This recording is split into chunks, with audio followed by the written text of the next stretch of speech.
나와 있죠. 데살로니가 전서 2장 사도 바울이 그리스의 데살로니카의 교회를 개척해가지고 거기 이제 선교, 목회를 할 때의 그 자세를 이렇게 말씀하고 있습니다. 7절에 보니까요. 2장 7절. 우리는 시작. 우리는 그리스도의 사도로서 마땅히 권위를 주장할 수 있으나 도리어 너희 가운데서 유순한 자 되어 유모가 자기 자녀를 기름같이 하였으니, 유모가 자녀를 기름같이 목회를 했다. 그래서 여기 유모라는 말을 쓰고 있는데요. 새 성경에는 어머니가 자녀를 기름같이. 그래서 이제 목회를 하는 데는 두 가지 스타일이 있다는 거예요. 한번 그 옆에다가 쓰겠습니다. 제목 옆에 모성적인 목회를 할 수가 있다는 거예요. 모성적인 목회. 어머니가 자녀를 기름같이, 유모가 자녀를 기름같이 했다. 그렇게 회상을 하고 있습니다. 그런데 우리 가정에는 어머니가 있으면 아버지가 있잖아요. 11절을 한번 보겠습니다. 11절. 너희도 아는 바와 같이. 시작. 우리가 너희 각 사람에게 아버지가 자기 자녀에게 하듯 권면하고 위로하고 경계하니. 자, 오른쪽에다 한번 써보겠습니다. 구성적인 목회라. 그래서 구성적으로 아버지가 자녀를 기름같이 목회를 했다. 그렇게 말씀하고 있습니다. 그러니까 어머니 역할하고 아버지 역할이 다르다는 것을 암시하고 있습니다. 아버지는 대개 보면은 아버지는 여기 2장 7절에 우리가 그리스도의 사도로서 마땅히 권위를 행사할 수 있었지만은, 그러니까 아버지들의 역할은 대개 권위를 행사하는 거, 권위가 아버지한테 있잖아요. 그래서 권위 있는 부모 역할은 대개 아버지가 하는 거란 말이에요. 그리고 어머니들의 역할을 보면은 유모가 자녀를 기름같이 했다 그랬는데, 제가 큰 그림을 하나 그려드리는데, 이사야서 66장을 한번 보세요. 이사야서, 구약성경에 이사야서 66장, 하나님 말씀에서는 이사야서 66장 13절 찾았으면 같이 한번 읽어봅시다. 시작. 너희가 자식을 위로함 같이 내가 너희를 위로할 것인즉 너희가 예루살렘에서 위로를 받으리니. 어머니 역할 보면은 대개 위로하는 역할이다 이렇게 얘기합니다. 아버지는 경계하고 어머니는 위로한다 이렇게 얘기를 하고 있습니다. 그러니까 위로한다고 하는 것이 뭐에 들어가는 것이냐면은 11절 보세요. 66장 11절에 너희가 젖을 빠는 것 같이 그 위로하는 품에서 만족하겠고. 어머니 역할, 남자가 할 수 없는 거, 젖 먹이는 거. 그러니까 어머니는 젖을 넉넉히 먹이고 그 다음에 위로하고, 이런 것이 이제 어머니 역할이라고 해요. 그래서 어머니 역할을 학문적인 용어로 받았습니다. 어머니, 오른쪽에 어머니 역할이에요. 모성적인 역할이에요. 어디든지. 모성적인 역할은 양육적인 역할이다. 그렇게 얘기를 합니다. 어머니들이 하는 거는 양육하는 거예요. 양육하는 것이 무엇입니까? 젖 먹이고, 잠재우고, 피로를 채워주고, 아이의 욕구를 채워주고 하는 것을 양육한다고 합니다. 그래서 어머니 역할은 주로 양육하는 것이고요. 아버지는 아이한테 자신감을 심어주고, 이 권위를 행사해가지고 용기를 불어넣고 자신감을 심어주고 삶의 방향을 제시하고 경계하고 훈계하고 야단치고 되게 이렇게 권위를 행사하는 것은 아버지가 하는 거고, 어머니는 양육하는 거예요. 위로하고. 그래서 어떤 것이 더 중요하냐? 둘 다 중요하죠. 둘 다 중요한데, 지금 우리나라의 현실을 보면은 자녀를 양육하는 것은 아버지가 하나요? 어머니가 하나요? 엄마들이 거의 다 합니다. 엄마들이. 그래가지고 이 성경이 기록될 당시 있지 않습니까? 2000년 전에는 아버지 역할, 이 부모 역할은 아버지가 거의 전담했습니다. 부모 역할은. 그런데 시대가 바뀌어가지고 지금은 어머니 역할이 훨씬 더 중요해져요. 시간적으로나. 그죠? 아버지 돈 벌려고 늦게 오고 일찍 나오고, 애들을 볼 시간도 없고 같이 할 시간도 별로 없고, 그러니까 가족마다 사정은 다르겠지만, 자, 그래서 이 말씀이에요. 이 아이를 어떻게 기르며 우리가 그에게 어떻게 행하오리까? 예, 여러분들 가운데서 그 유치원 다니는 자녀가 있는 분 한번 손 들어보세요. 유치원 다니는 자녀 내리시고, 초등학생 자녀를 두신 분들 한번 손 들어보시고요. 또 내리시고, 중학생 자녀가 있는 분 한번 손 들어보세요. 자기에게 어떤 자녀가 있는지 모르겠네요. 세 번째 고등학생 자녀가 있는 분 한번 손 들어보세요. 네, 여러분 내리시고, 초, 중고등학교 자녀가 다 있는 분 한번 손 들어보세요. 중고등학교 자녀가 다 있습니까? 예, 골고루 이렇게 다 여러 종류의 어머니들이, 아버지들이 모셨는데, 예, 우리 한결같은 기도는 이 아이를 어떻게 기르며 우리가 그에게 어떻게 행해야 되겠느냐, 그러한 질문에 두 번째 줄 보세요. 박스 안에 거기에 사도 바울이 이렇게 답변하고 있습니다. 아비들아, 너희 자녀를 경록해 말지니 낙심할까 함이라. 우리가 같이 한번 읽어보겠습니다. 아비들아부터 시작. 아비들아, 너희 자녀를 경록해 말지니 낙심할까 함이라. 새 번역에는 경록해 말지를 노엽게 하지 말지니 이렇게 번역하기도 했습니다. 경록게 하는 것이나 노엽게 하는 거나 화나게 하는 거는 마찬가지죠. 그래서 아이들을 자꾸 억울하게 화나게 하면은 아이가 어떻게 된대요? 예? 낙심한다고 그랬잖아요. 낙심한다고. 그래서 세상에는 두 가지 종류의 자녀가 있다. 1페이지, 그 강의 안에 1페이지 맨 밑에를 보세요. 맨 아래를 보면은 두 가지 종류의 자녀 그랬습니다. 지금 어디 가는지 잘 따라오고 계십니까? 네. 제가 자세하게 이렇게 안내를 하는데 그걸 따라오지 못하는 부모들이 되게 낙심한 부모들입니다. 자, 그래서 두 가지 종류의 자녀가 있다. 세상에는 두 가지 종류의 자녀가 있는데 첫 번째 보세요. 첫 번째 discouraged child 받아 쓰겠습니다. 낙심한 자녀 그랬어요. 영어로 다 discourage라는 말은 그 dis 있죠. 맨 앞에 dis 그러면 dis는 마이너스 뺀다는 뜻이에요. 그럼 courage는 뭔가요? courage가 무슨 뜻이에요? 용기죠. 우리말로 기입니다. 기가 빠진 자녀. 여기다 한번 써보겠습니다. 기죽은 자녀. 기가 빠진 자녀를 낙심한 자녀라고 사도 바울은 말씀하고 있습니다. 그래서 옛날에도 그렇고 2000년 전에도 낙심한 자녀들이 많이 있었습니다. 그래서 기죽은 자녀라고 해요. 제가 어린 시절에 기죽은 자녀, 낙심한 자녀로 자랐습니다. 저 자신이. 그래가지고 이제 나중에 이 성경을 보니까 제가 상담 심리학을 공부했는데 심리학적으로 성경이 보이는 거예요. 성경을 보니까 낙심한 자녀의 반대 자녀 있잖아요. 두 번째 끝에 줄에 보니까 encouraged child라 그랬어요. 여기 encourage라는 말은 discourage에 반대되는 거예요.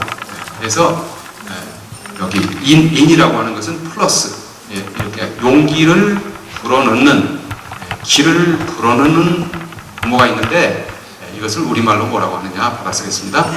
격려받은 자녀. 기가 죽은 자녀가 아니고 격려를 받은 자녀가 있다는 거예요. 엄마 아버지가 자꾸 기를 불어넣어가지고 격려받은 자녀, 양육은 잘했어요. 엄마 아버지가 칭찬도 하고 또 양육도 하고 그래가지고 아이가 기가 살았어. 기가 산 것을 격려받았다. 그러면은 받아 쓰겠습니다. 자신감 있는 자녀. 그 말이에요. 그래서 세상에는 기가 죽어가지고 여기 박심한 자녀 옆에다 쓰겠습니다. 자존감이 낮은 자녀. 그러죠. 요즘 심리학적으로 자존감이 떨어졌어. 자존감이 낮은 자녀 받았습니다. 열등감에 찌드는 자녀. 그래서 열등감과 이제 부족감, 자존감이 낮은 그런 자녀가 있고, 그 다음에 격려를 받아가지고 자신감이 있는 자녀, 자신감 있는 자녀가 있다 받았습니다. 여기다가 자존감이 높은 자녀가 있다는 거예요. 자존감이 높은 자녀. 그래서 여러분들 우리가 할 수만 있으면은 우리 아들 딸을 어떤 자녀로 키워야 할까요? 자존감이 높은 자녀를 키웠으면 좋겠죠. 자신감 있는 자녀로 키워야 될 것 같아요. 지금 이 시대는 특별히 그렇습니다. 자신감이 있는 자녀로 키워라. 그러니까 사도 바울이 말씀하시기를 아이를 경록해 노엽게 하지 말아라. 자꾸 경록해 하면은 아이들이 낙심한다 그랬습니다. 낙심한 자녀는 기가 죽어가지고 다음 페이지 한번 봅시다. 다음 페이지에 2페이지를 보세요. 2페이지에 보니까 제가 왔다 갔다 하면서 강의를 합니다. 순서대로 하지 않습니다. 되게 낙심한 사람들은 강의를 순서대로 합니다. 근데 저는 자신감이 있기 때문에 이제 왔다 갔다 하면서 강의를 할 겁니다. 2페이지 보니까 2페이지에 낙심한 자녀의 6가지 반응 그랬습니다. 지금 어디 하는지 잘 따라오고 계십니까? 네. 자, 우리 자녀들이 낙심을 하지 않습니까? 그래서 기가 죽었어요. 그런 아이들의 첫 번째 반응은 1번 받아쓰겠습니다. 1번입니다. 저는 가르치는 은사가 있어가지고 받아쓰라는 말을 자주 하는데 받아 쓰라고 할 때 되게 쓰지 않는 엄마 아버지들이 되게 낙심하는 그걸 써서 무슨 소용이 있느냐는 거예요. 아주 삶을 포기한 것이죠. 낙심한 것이에요. 그런데 되게 낙심한 사람들은 어린아이나 어른이나 받았습니다. 1번 움츠러든다는 거예요. 낙심한 자녀들은 withdraw합니다. 이렇게 사람이 기가 죽어가지고 움츠러들어. 움츠러드는 것을 우리말로 뭐라고 하느냐면 받았습니다. 수줍어합니다. 그래 애들이 기가 빠져가지고 이렇게 손님 오면은 눈도 제대로 이렇게 마주치지 못하고 절절매고 수줍어하고 얼굴 가리고 수줍어하는 아이가 된다 이 말이에요. 어릴 때 보면은 이렇게 부침성이 있어가지고 인사도 잘하고 이렇게 어른들 눈도 잘 맞추고 이런 애들이 있는가 하면은 낯을 가리고 수줍어하고 그런 사람들이 있잖아요. 그런데 어른들 돼서도 기본적으로 마찬가지라는 거예요. 그러면은 움츠러들고 수줍어하는 사람들이 나중에 어떻게 되느냐 하면은 받았습니다. 우울증으로 갑니다. 저기 수줍어하고 이렇게 하다 보면은 그런 사람들이 이제 학교 가는 것도 싫어하고 그 다음에 이제 받았습니다. 왕따 당합니다. 그러니까 움츠러드는 반응을 하는 아이들이 학교 가면은 왕따 당하는 거예요. 왕따를 당한 아이들은 기가 죽어 있으니까 이 용기가 없어요. 대인관계 할 때. 그러니까 이렇게 당하는 거예요. 그냥 움츠러드는 거예요. 절절매고 받았습니다. 수동적이에요. 항상 이렇게 수동적인 자세를 취하는 거예요. 당하는 입장에 움츠러드는 거예요. 그런데 두 번째 반응입니다. 두 번째, 여러분들 이 기가 죽은 낙심한 사람들 열등감 있는 아이들의 두 번째 반응은 그 반대 반응이에요. 받았습니다. 반항하고 싸운다. 반항하고 이렇게 덤벼들고 이렇게 남 괴롭히고 받았습니다. 왕따 시킵니다. 그러니까 이 왕따 당하는 아이도 낙심한 아이고요. 왕따를 시키는 아이도 이렇게 기가 죽은 말하자면 낙심한 아이입니다. 행복한 아이는 받았습니다. 나쁜 짓을 하지 않습니다. 행복한 아이고 자신감 있고 그런 아이는 남을 괴롭히지 않습니다.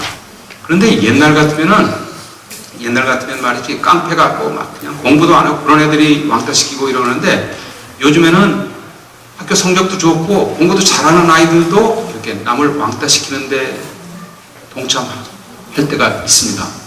그러니까 우리나라 같은 경우에는 정신건강 같은 데는 관심이 없고 성적에만 관심이 있단 말이에요. 그런데 사실은 이 낙심한 아이들이 왕따를 시킵니다. 왕따시키고 괴롭히고 이렇게 그래가지고 이런 아이들이 나중에 이제 조금 중고등학교쯤 이렇게 되면은 경찰서에 자주 드나들고 이제 이렇게 되는 것이죠. 기죽은 아이들이 낙심한 사람들이 싸움을 거는 사람입니다. 이렇게 남을 괴롭히는. 그래서 이 첫 번째 움츠린 반응을 하는 사람들은 대개 1번 끝에 정신병원으로 가고 그 다음에 이 왕따를 시키는 아이들은 교도소로 갑니다. 나중에 커가지고 그래서 그런 아이를 키우기를 원하는 사람이 누가 있겠어요? 그런데 세 번째 보세요. 세 번째 이제 반응을 보면은 낙심한 사람들이 대개 어떤 반응을 하느냐 하면은 받았습니다. 현실을 부정합니다. 현실을 부정하는 반응을 하는데 우리나라의 현실은 말이죠. 경쟁 체제이기 때문에 유치원 때부터 경쟁에서 이겨야 되는 거예요. 그래서 학교 가서 1등 해야 되는 거예요. 1등 해야 된다는 거예요. 1등 못하면 5등 안에로 들어야 된다는 거예요. 큰 몰아붙여가지고 저 공부 잘하는 애들은 몇 사람이 있어요. 한 100명, 많으면 10명 있어요. 나머지는 전부 공부 못한다고, 학교 가서도 야단 맞고, 집에서도 공부도 못하는 게 먹는 거는 좋아하고, 공부도 못하는 것이 놀기는 좋아하고, 이래가지고 모든 게 공부로다가 이제 몰아붙이는 거예요. 그러니까 공부 못하는 아이들은 그 열등감, 낮은 자존감으로 그냥 기분이 늘 상해 있어요. 그러니까 그것은 이제 고통스러운 거예요. 이 세상에서 열등감보다 고통스러운 감정이 없대잖아요. 제임스 dob슨 박사가 미국도 마찬가지예요 지금. 왜냐하면 자본주의 사회 경쟁 체제거든요. 그래가지고 공부 잘하는 아이들도 몇 있어요. 그러나 대부분의 아이들은 기가 죽어 있어요. 열등감. 그럼 이 열등감의 고통을 마취시키기 위해서 현실을 부정하는 방법이 뭐냐 하면은 받았습니다. 술, 담배로 빠지는 거예요. 현실을 부정하는 방법이 뭐냐면요. 환상의 세계로 도피하는 거예요. 환상의 세계로. 도피하는 제일 좋은 방법이 현대에 와서는 술, 담배가 아니고 받았습니다. 3번 게임으로 하는 거예요. 게임 중독으로 가요. 게임의 세계 속에 들어갈 때는 공부 다 잊어버려도 되거든요. 그러니까 공부 못하는 거, 성적 나쁜 거 이런 거 생각 안 해도 되거든요. 왜? 게임에 빠져 있어요. 게임에. 그래서 저는 우리 세대 있잖아요. 젊은 세대에는 알코올 중독으로, 담배 피는 거로, 본드로 이렇게 하다가 요즘에는 게임 중독이 많습니다. 그냥 아이들이 말이에요. 게임 안 하는 애들이 있고요. 핸드폰 중독도 있고요. 다 그걸로 도피하는 거예요. 이렇게. 그래가지고 현실을 도피하는 반응을 하는데 그러다 보면은 3번 중독자가 된다고 나중에 이런 중독 저런 중독이 되는데요. 어른이 되어가지고서 게임 중독이 계속 이어질 수도 있고 그렇지 않으면 받았습니다. 도박 중독자가 되기도 하고요.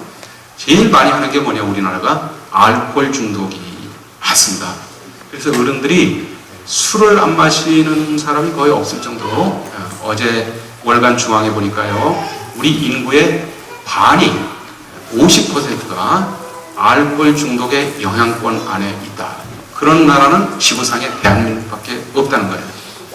술 소비량이 세계 1위고 얼마 전까지 우크라이나인가 어디 딴 나라가 1위였는데 우리가 그걸 따라잡았습니다. 그래가지고 술을 제일 많이 마시는 나라, 폭탄주 그런 것을 남자답다고 하는 나라.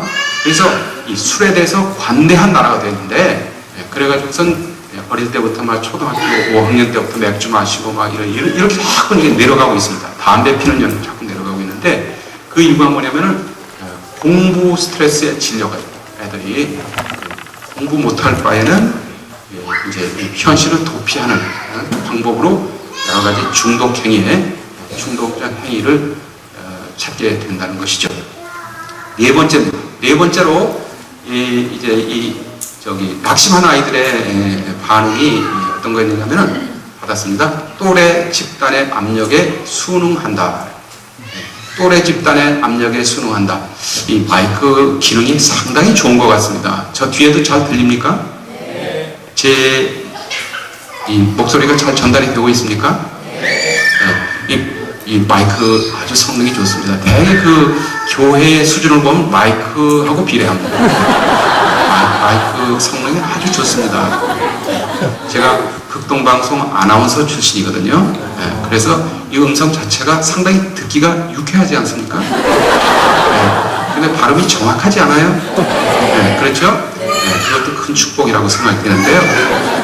이 또래 집단, peer pressure, 또래 집단의 압력, 그러니까 여러분 초등학교까지만 하더라도 또래의 그 영향을 그렇게 많이 받지 않습니다. 엄마 아버지의 영향이 절대적입니다. 근데 중학교만 들어가도 이제 엄마 말 안 듣고요 또래 집단의 영향을 받습니다. 그러니까 옆에 또래 있지 않습니까? 근데 또래를 잘 만나면 다행인데 우리나라에서 또래가 대개가 그 공부 못하는 아이들이 걸릴 가능성이 많습니다. 왜냐면 공부 잘하는 애는 10%밖에 안 되니까. 그러면은 그 또래 아이들이 이제 자꾸 욕을 하는 거예요. 이렇게 빼이는 거예요. 학교 공부가 재미가 없으니까 봐서는 안 될 거를 보자고 그러고 포르노 보자고 그러고 그 다음에 이제 가서는 안 될 때를 가자고 그러고 그러니까 자꾸 이렇게 그 또래의 유혹에 넘어가다 보면은 받았습니다. 이 4번 비행 청소년의 길을 가게 되는 겁니다. 낙심한 아이들이 비행 청소년이 되는 것입니다. 그래서 우리나라에는 지금 그 비행 청소년이 아주 계속 이렇게 증가하고 있는데요. 여러 가지 처음에 초등학교 때만 하더라도 아주 그 부모 말 잘 듣고 이렇게 유순하고 착하다는 말을 듣던 아이가 중고등학교 가가지고 친구를 잘못 사귀어가지고 또래 유혹에 넘어가가지고 이제 성적이 막 떨어지면서 비행 청소년의 길을 가는 아이들도 많이 있습니다. 지금 현재. 그 다음에 이제 다섯 번째 반응을 이제 이 낙심한 자녀들의 이제 공통적인 반응. 이건 어느 나라 아이들도 마찬가지예요. 어릿광대가 된다. 리자 밑에 시옷받침. 어릿광대가 된다는 거예요. 어릿광대가 된다는 거예요. 어릿광대가 뭐냐면 클라운이에요. 클라운. C-L-O-W-N. 영어로는 크라운이 아니고 C-R 그러면은 왕관이고요. 그 R을 갖다가 L로 바꾸면은 클라운이 되는데 어릿광대가 된다는 거예요. 낙심한 아이들이 왜 어릿광대가 되느냐 하면은 대개 집안에서 관심과 주목을 받지 못하는 아이들이 받았습니다.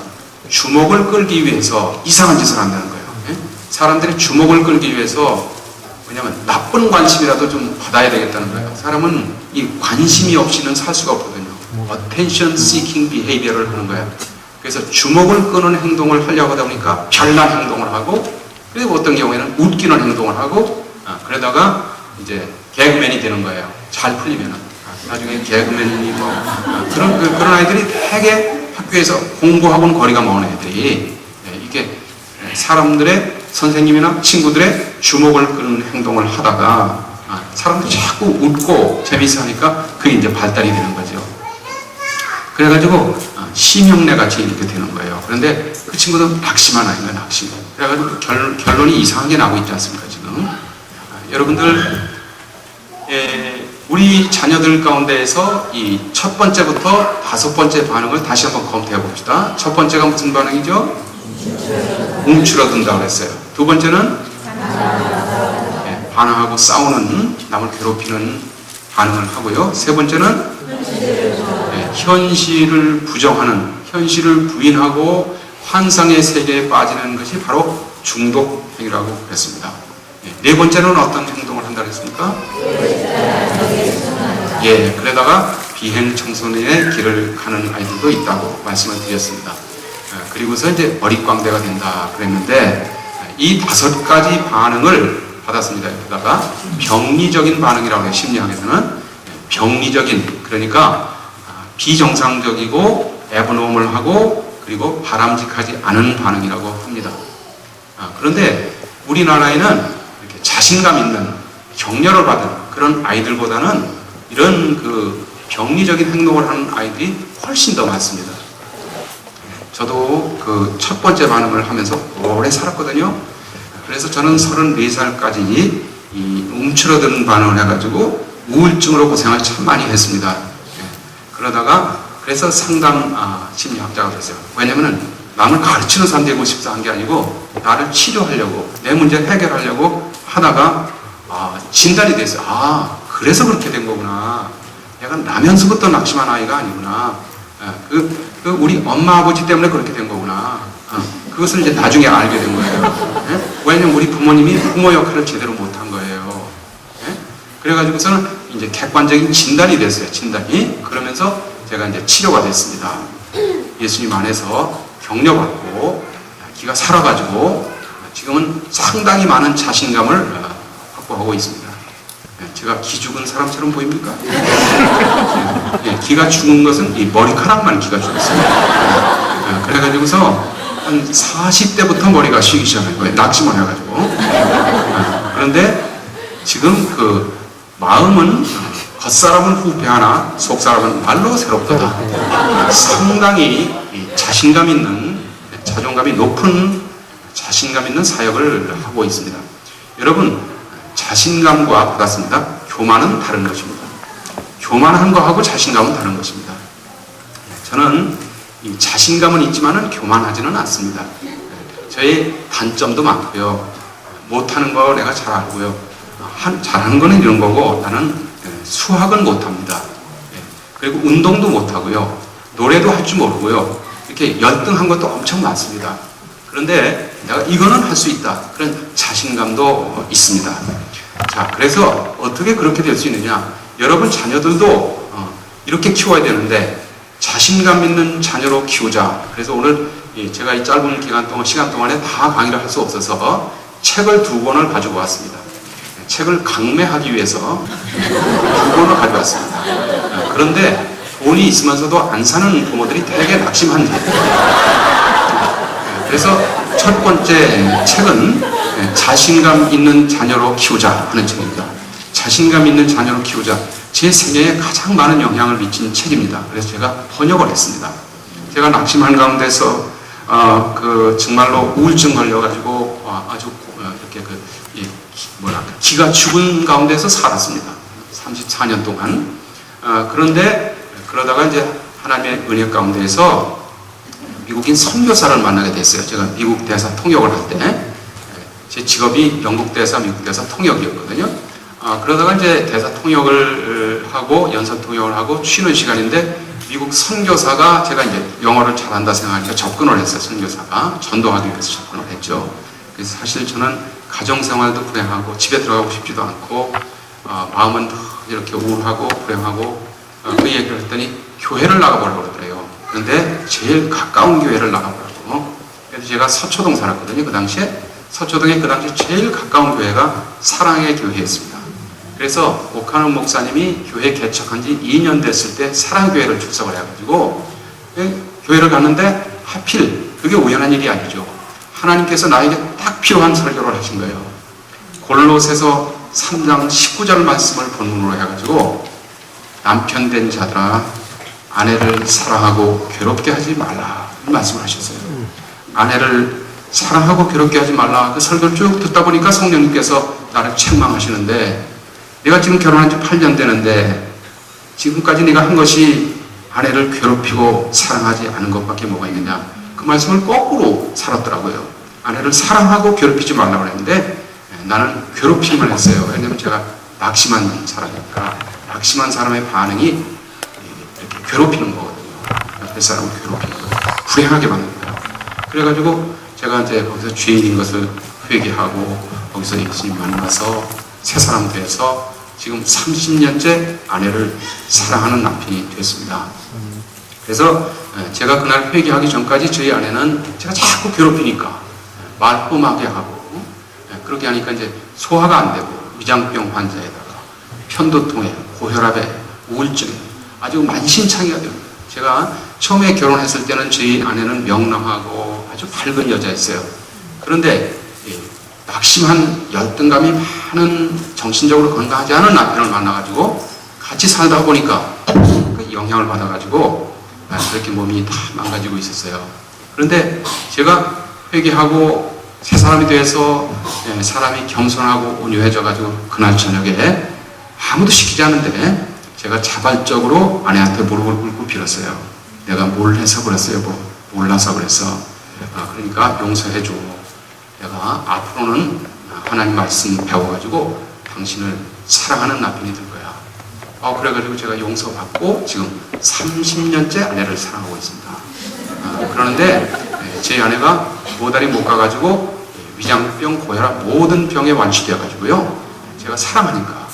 그래가지고 제 아내가 이제 나같이 행복한 여자는 없다는 거죠. 그래가지고 저는 그냥 행복하다고 자꾸 그러지 요즘에는 죽는다고 자꾸 그러네요. 죽어도 여한이 없다. 그래서 나는 죽어도 여한이 없다. 오늘 아침에도 죽지 말라고 알리고 왔습니다. 그래서 우리 부부 사이가 아주 좋습니다. 그래서 하나님 말씀대로 이렇게 하면은 저같이 낙심한 사람도 치유받고 남편 역할, 아내 역할, 아버지 역할, 아내 역할을 잘 감당할 수 있다.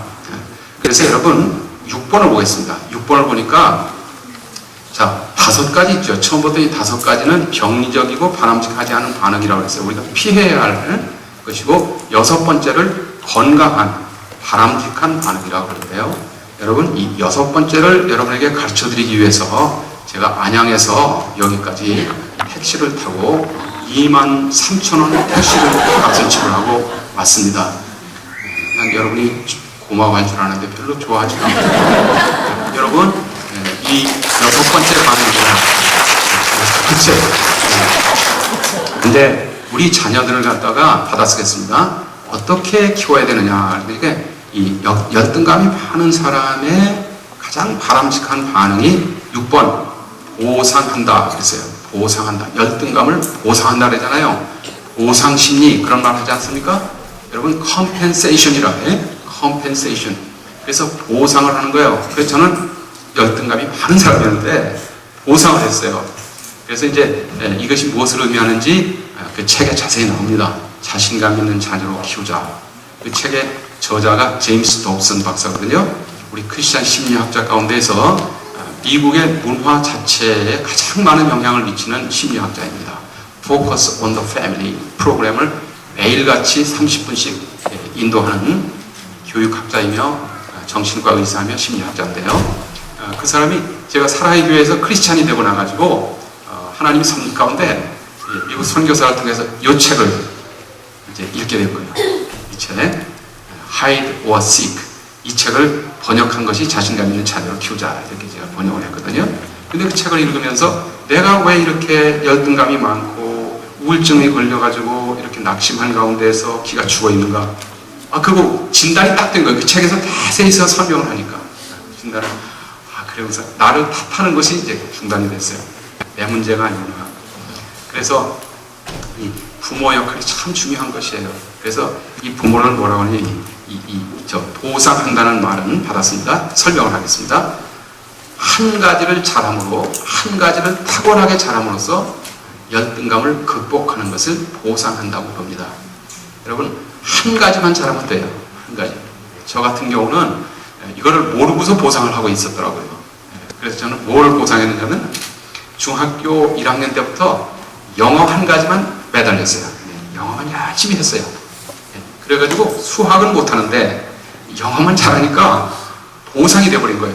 그래서 제가 대학교 2학년 때 코리아 헤럴드라는 영어 신문사에서 주최하는 Nationwide English Oratorical Contest 전국 영어 웅변대에서 1등을 한 거예요. 믿거나 말거나. 전국 웅변대에서 1등하는 거 쉬운 일이 아니거든요. 그런데 저희 어머니는 문맹이고 저희 아버지는 한글을 겨우 읽을 정도 되는 그런 가정에서 제가 보상을 한 거예요. 그래서 영어만 해가지고 보상을 해요. 열등감을 보상해요. 그래서 지금 수학도 못하고 다른 거 다 못하거든요. 그런데 자신감이 있어요. 이것이 바로 하나님이 원하는 거라는 거예요. 모든 것을 다 잘할 필요가 없다는 거예요. 자, 그래서 이것을 보상하라. 우리 엄마 아버지들이 아들, 딸을 보상할 수 있는 아이로 키우라는 거예요. 보상을 하는데 그러려면은 우리 아이의 받았습니다. 옆에다가 강점 지능이 무엇인지를 빨리 포착을 하라는 거예요. 아이들의 강점 지능 있잖아요. 강점 지능을 알아야 된다는 것입니다. 자, 그 정도 말씀을 드리고서 다시 1페이지로 돌아가겠습니다. 1페이지 처음으로 다시 돌아가니까 여기 맨 위에 박스 밑에 맨 위에 보니까 당신은 당신의 조상들에 대해서는 아무것도 할 수 없지만 이 고든 맥도널드 목사님이 한 말을 제가 인용을 하는데 you can do nothing for your ancestors. 당신 조상들을 위해서 우리 할아버지, 할머니, 고조 할머니 위해서 할 수 있는 거 아무것도 없다. 우리가 조상들을 위해서는 아무것도 할 수 없지만은 당신의 후손에 대해서, 자녀에 대해서는 무엇인가를 할 수 있다. You can do something for your descendants. 당신의 아들, 딸을 위해서는 우리가 영향을 미칠 수 있다. 이거죠. 우리가 무엇인가를 할 수 있다. 그래서 저는 오늘 이 세미나로 인해서 여러분들이 그 자녀를 바라보는 시각이 좀 바뀌고 태도가 바뀌어가지고 아이의 자존감을 높이고 길을 불어넣어서 아이를 자신감 있는 자녀로 행복한 자녀로 키우게 되시기를 축복합니다. 여러분 그 밑에 보니까 우리 한국 문화를 유교 문화라고 합니다. 왜 그러냐면은 고려 말부터 그냥 계속 600년 동안이 공자 맹자의 가르침을 따라서 살았습니다. 그래서 한국 문화는 지금도 유교 문화입니다. 그런데 하나님께서 우리 민족을 사랑하셔서 130년 전에 미국, 호주, 영국, 캐나다 선교사들을 보내가지고 하나님의 은혜의 복음이 전파되기 시작을 했어요. 그래서 두 번째 줄에 기독교 문화가 됐습니다. 지금은 시간이 가면 갈수록 기독교 문화로 이렇게 발전하고 있습니다. 얼마 전에 김영삼 대통령이 장로님이었고요. 그 다음에 김대중 대통령은 천주교인이었지만은 성경을 아는, 하나님을 아는 사람이었고요. 그 다음에 이명박 대통령도 장로님이었습니다. 물론 단점도 있고 다 그런 사람들이지만은 기독교 문화입니다. 나라 전체가 기독교 문화로 지금 가고 있습니다. 우리나라에서 가장 영향을 미치는 이렇게 가치관, 무슨 문제가 터졌다 하면은 9시에 뉴스에 나와가지고 코멘터리하고 이렇게 논평하는 것은 손봉호 장로님입니다. 서울대학 교수 대하신 손봉호 크리스찬입니다. 또 우리나라의 이 성문화 있잖아요. 지금 윤창중이 성폭행, 성추행 문제가 되고 있는데 이 올바른 성에 대해서 가르치는 것은 목사님의 따님인 누구죠? 구성애입니다. 구성애. 그래서 한국 문화는 유교 문화에서 기독교 문화로 이렇게 가고 있는데요. 여러분, 유교 문화하고 기독교 문화의 근본적인 차이를 간단하게 말씀을 드리는데, 유교 문화 옆에다 한번 쓰겠습니다. 수직윤리라고 합니다. 유교 문화는 모든 것이 윗사람 중심으로 되어 있습니다. 그래서 선배 먼저, 형님 먼저, 언니 먼저, 모든 게 나이 많은 사람 우대하는 유교 문화입니다. 위계 질서, 수직윤리. 그래서 수직윤리 가운데서 이제 가장 중요한 것이 뭐냐면은, 옆에다 한번 쓰겠습니다. 유교 문화. 부자유친입니다. 부자유친. 그래서 아버지하고 아들이 친해야 된다는 거예요. 아버지하고 아들. 그래서 여자들 같은 경우는 남녀 관계는 부부 유별하라 그래 가르쳤는데, 이 남편을 하늘같이 받들고 아내는 땅이니까 밟아도 괜찮다, 이런 사상, 이것이 유교 문화입니다. 저는 그런 가정에서 자랐습니다. 지난 600년을 우리 민족이 그렇게 살았습니다. 남존여비 사상입니다. 그래가지고 출세는 누가 해야 되느냐? 딸은 고등학교 정도만 나와도 고마워해라. 시집만 잘 가면 되는 거다. 딸들은 배울 기회도 주지 않고요. 저희 어머니 세대까지만 하더라도 여자에게는 은문도 가르치지 말라. 그래가지고 우리 할머니, 어머니가 다 문맹으로 일생을 살다 가셨습니다. 그런데 복음이 들어와가지고 예수님 때문에 선교사들이 와가지고 제일 먼저 세운 것이 여자고등학교를 세우기 시작했어요. 정신여자고등학교, 이화여자고등학교, 개화여자고등학교, 고등학교, 그래서 이화여자대학교, 여자들을 위한 교육이 시작이 됐습니다. 100년의 세월이 흘러가지고 여성 대통령이 배출이 됐습니다. 나는 또 여러분이 기뻐할 줄 아는데 기뻐할 줄 알았습니다. 여러분 여기 보세요. 그래가지고 유교 문화는 오른쪽에 보세요. 유교 문화는 입신양명하라. 여러분 들어보신 적이 있습니까? 아이를 키우는 목적이, 입신이라고 하는 것은 세상에 나가서 몸을 세워가지고 출세를 해서 양명하라, 이름을 빛내라는 거예요. 이름을, 누구 이름을? 내 이름을 빛내지 말고 가문의 이름을 빛내라는 거예요. 내 집안 이름, 성씨, 가문의 이름을 빛내라는 거예요. 저도 유교 문화에서 자라가지고요, 충청북도 음성군 강곡리 월정지 벽촌에서 자랐습니다. 저는 충청북도 사람인데요, 어릴 때부터 주변에서 들리는 얘기가 입신양명해야 된다는 거예요. 그래가지고 제가 어릴 때는 낙심을 해가지고 공부를 잘 못했어요. 못했을 뿐만 아니라 한글 깨우치는데 4년 걸렸습니다. 그래서 4학년 때 한글을 읽을 수 있는데 정상적으로 연결을 시키지 못하는 거예요. 글자 하나는 알겠는데, 하나하나는 알겠는데 연결을 시켜서 읽지를 못했어요. 그렇게 낙심을 했었는데 노력을 해가지고 나중에 박사가 됐습니다. 저는 가짜 박사가 아닙니다. 진짜 박사입니다. 지금 좋아서 웃는 겁니까?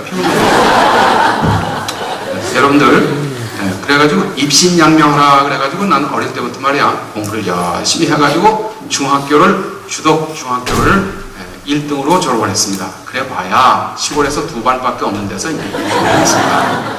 그러는데 우리 어머니가 너무 자랑스럽고, 그래가지고 이 우물가에서 그런 얘기를 해요. 우물가에서 이제 동네 아줌마들 다 모인 데서 우리 동섭이가 요번에 1등으로 졸업했다고. 중학교를. 그러니까 동네 아줌마들이 그거 뭐라고 댓글을 하냐면은, 아이, 시골 학교에서 1등한 걸 누가 알아줘요? 서울 가야 출세. 그래가지고, 허준을 따라서 서울로 올라온 거 아니에요. 출세를 해야 되니까. 유교문화. 이번에 서울 가면 출세한다는 거예요. 그래서 무턱대놓고 서울 올라온 거예요. 그래서 서울 와가지고, 이제 삶의 목적이 출세하는 데 있는 거예요. 입신양명하라. 그렇죠? 그래서 오른쪽에 보세요. 가문의 영광을 위해서 자녀를 성공하는 자녀로 키우자는 거예요. 자녀를 성공하는 자녀로 키워야 된다. 이 출세하는 자녀로 키워야 된다. 성공하는 자녀. 이것이 지금도 예수 믿는 부모들도 여기에서 벗어나지 못하고 있단 말이에요. 아이를 어떻게든지 가문의 영광을 위해서 출세하는 아이를 키워야 된다는 거예요. 경쟁에서 이기면 된다는 거예요. 그래가지고 우리 가문이 빛난다는 거예요. 그래서 저는 이 가치관에 따라서 공부 열심히 해가지고 이제 고등학교를 이제 서울고등학교 시험 봐가지고 떨어져가지고 이제 다른 고등학교를 또 수석으로 졸업을 한 거예요. 나는 항상 그 패턴이 되풀이되고 있어요. 좋은 학교에 떨어져가지고 그 다음에 가서 1등으로 졸업을 한 거예요. 뭐가 잘못됐다는 거예요. 그래가지고 이제 고등학교 1등 졸업을 하니까 그게 무슨 소용이 있냐는 거예요. 대학을, 성균관에 이제 가가지고 과거에, 과거 시험에 합격을 해야 출세한다는 거예요. 근데 지금은 성균관 과거 제도가 서울대학으로 바뀌었거든요. 그렇죠? 그래서 서울대학을 나오면 장관도 될 수 있고 이제 이렇게 출세가 보장이 된다는 거예요. 그 당시에 그런 가치관이, 세계관이 퍼져 있었어요. 저도 그랬어요. 그래서 저는 이 가문의 영광을 위해서 서울대학을 2번을 갔습니다. 입학 시험 보러 가고 그 다음에 합격자 발표 보러 가고 그리고는 못 갔습니다. 서울대학을 2번 들어갔다 나왔다 했다는 거예요. 그게 무슨 뜻인지 아직도 모르겠다는 겁니다. 그랬는데 그래서 우리나라는 유교문화 끝에 보세요. 유교문화 끝에 자녀를 교육시킬 대상으로 본다는 거예요. 그래서 우리나라 사람들이 죽을 때까지 제일 많이 쓰는 말이 받았습니다. 그게 자녀교육이라는 말이에요. 자녀교육. 자녀는 교육시킬 대상으로 보는 거예요. 자녀는 교육을 시켜가지고 성공하는 자녀를 만들자는 거예요. 그런데 우리 한국 문화가 기독교 문화로 지금 발전하고 있습니다. 변화되고 있습니다. 아주 좋은 현상입니다. 그래서 기독교 문화에서는 이 제일 중요한 게 부자 유친이 아니고 옆에다 쓰겠습니다. 부부 유친이라는 거예요. 기독교 문화의 특징은 부자 유친이 아니고 부부 유친 사상입니다. 남자가 부모를 따라서 아내와 연합해서 한 몸이 될지니라. 남편과 아내가 한 몸이지 부모와 자녀가 한 몸이 돼서는 안 된다는 거예요. 그래서 우선순위가, 삶의 우선순위가 부부, 두 번째가 자녀라는 거예요. 그래서 여기 오른쪽에 보세요. 기독교 문화는 가문의 영광이 아니고 하나님의 영광을 위해서 풍성한 삶을, 다시 말해 괄호 속에 행복한 삶을 누리는 자녀로 키우자는 거예요. 성공하는 자녀로 키우지 말고 우리 자녀를 행복한 자녀로 키우자는 거예요. 그래서 자녀를 키우는 목적이 다르다는 거예요. 예수 믿는 부모들은 자녀를 성공하는 자녀를 키우자고 집착하지 말고 이 아이를 행복한 자녀로 키우는 것으로 목표를 바꿔야 되는 목적을, 자녀를 키우는 목적을 바꿔야 되는데, 그래서 여러분 참고로 제가 말씀을 드리는데, 저는 영어 하는 것 때문에 이 대학교 졸업할 때까지는 외국에 나가본 적도 없고 혼자서 길거리에서 영어를 배웠는데요. 혼자서 독학을 한 거예요. 독학을 해가지고 전국문별대 1등하고 영국대사, 미국대사, 그 다음에 정주행 회장 통역 하다가 이제 예수님 만났죠. 그랬는데 여러분, 이 자녀를 이 서양 사람들도 키우지 않습니까? 근데 이상하게 영어에는 자녀 교육에 해당되는 단어가 없어요. 자녀 교육이라는 말이 없다고, 영어에는. 미국 사람들은 child rearing이라는 말을 써요.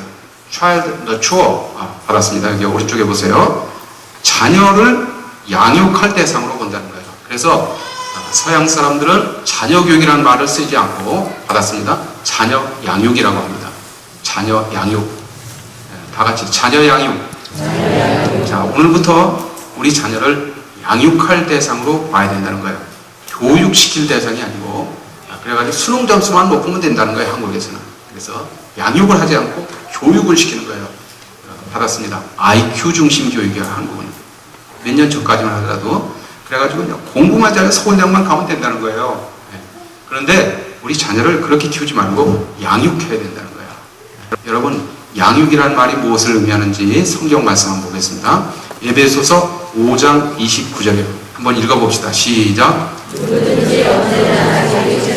미워하지 않고 오직 양육하여 보호하기를 그리스도께서 교회에게 함과 같이 하나니. 그래서 누구든지 언제든지 정상적이고 건강한 사람이라면 자기 육체를 미워하지 않는다. 자기 몸을 학대하고 미워하지 않습니다. 그렇죠? 저는 전에 낙심했을 때는 저의 몸을 학대하고 미워한 적도 있었습니다. 지금도 우리나라에 자기 육체를 학대하는 사람들이 많습니다. 머리를 막 벽에다 짓이기고 부닥치질 않나. 얼마 전에는 송호영인가 하는 그 가수가 불 펴놓고 또 자살 기도하지 않습니까? 자기 몸을 양육하는 것이 아니고 학대해서 자살하려고 했었습니다. 지금 자살하는 사람이 얼마나 많습니까?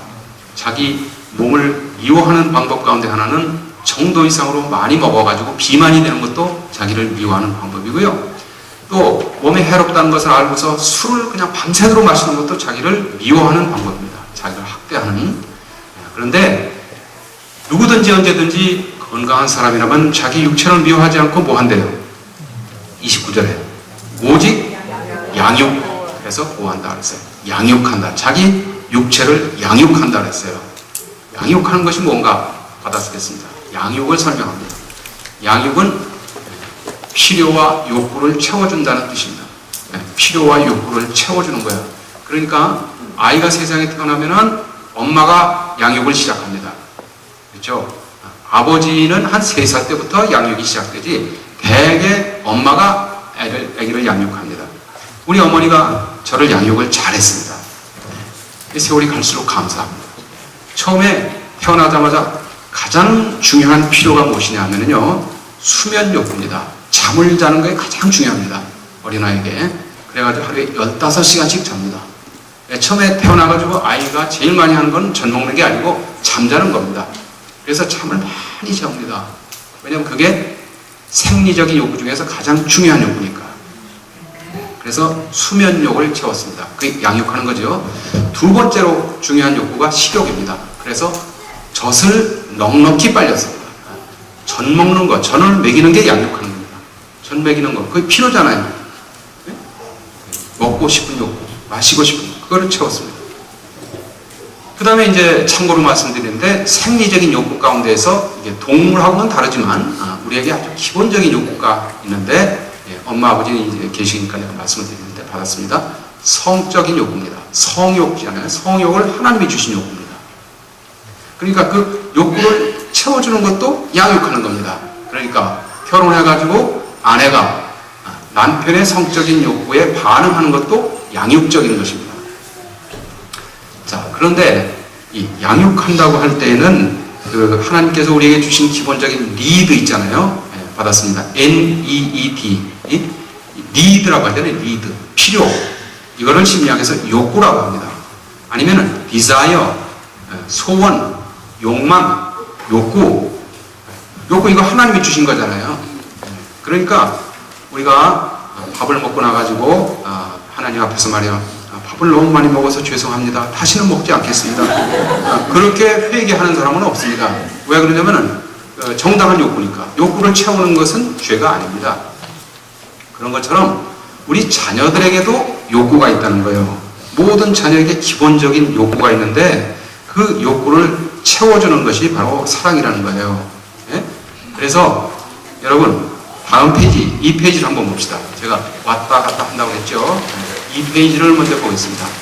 여러분 우리 자녀의 기본적인 욕구 가운데 거기 보니까 어린이의 5가지 기본적인 욕구 지금 어디 하는지 아시겠습니까? 네. 예, 저는 이런 욕구가 저한테 있는지도 몰랐어요. 상담학을 공부하면서 이거 하나님이 주신 욕구구나. 근데 우리 부모님이 이 욕구를 안 채워줬구나. 양육을 하지 않고 학대를 하셨구나.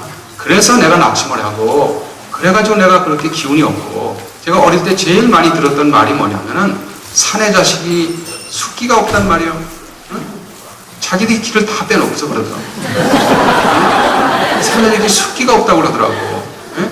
그래서 그 다음에 또 한 말이 그 싹시 노랗다 그러더라고요. 싹시 노란, 싹시 파래야지. 싹시는 요즘에 우리 아파트 앞에서 이 공터에 지금 농사 짓고 있는데 싹시 파랗게 올라와요.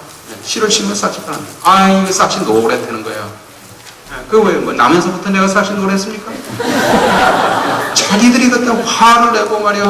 노하게 하고, 노엽게 하고, 아비들아 너희 자녀를 노엽게 하지 말지. 낙심할까 하노라. 그 말씀이 그대로 됐어요. 우리 부모님이 내가 탓하는 것이 아니라 우리 부모님들도 몰라서 그랬어. 몰라서. 자기들이 이렇게 이런 부모 세미나를 들은 적이 있어. 뭘 알 게 뭐예요. 그래가지고서는 최선을 다해서 키운다고 했는데 낙심한 자녀로 키운 거예요. 그래서 여러분들 이 어린아이의 기본적인 욕구는 생리적인 욕구예요. 그거 빼놓고 생리적인 건 몸의 욕구예요. 잠자고 싶고 먹고 싶고 성욕 이런 거는 몸의 욕구예요. 제가 말하는 것은 마음의 욕구를 얘기하는 거예요. 여기 옆에다 씁니다. 정신적인 욕구입니다. 우리 정신적인 욕구가 있는데 이것을 엄마 아버지가 꼭 채워주는 게 양육이라는 거예요.